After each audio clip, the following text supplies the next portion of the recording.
من شرور أنفسنا ومن سيئات أعمالنا. من يهده الله فلا مضل له ومن يضلل فلا هادي له.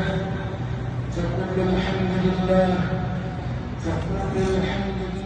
وجعل على هداه دلائل وعلامات. وأشهد أن لا إله إلا الله وحده لا شريك له رفيع الدرجات.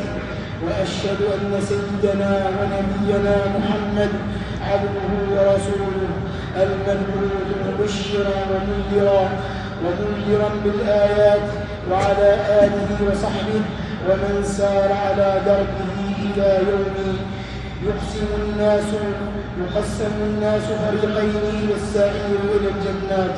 أما بعد، فيا عباد الله، لا يخفى أن أعداد ممارسين التدخين في تزايد عاما بعد عام ومن الجنسين للأسف الشديد.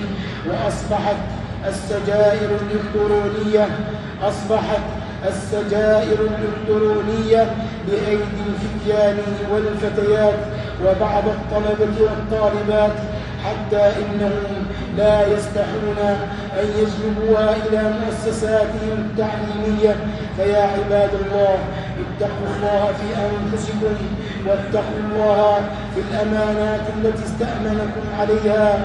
أنفسكم أمانة، وأهليكم وأولادكم أمانة. راعوا كل ما استأمنكم الله عليه بالوقوف عند حدود الله وعند امتثال أمره سبحانه.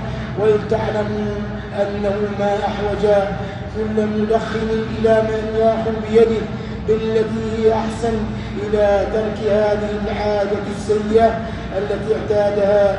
فكونوا عونا لإخوانكم المبتلين بهذا الداء، لا عون عليهم، نصحا وإرشادا ودلالة إلى الخير.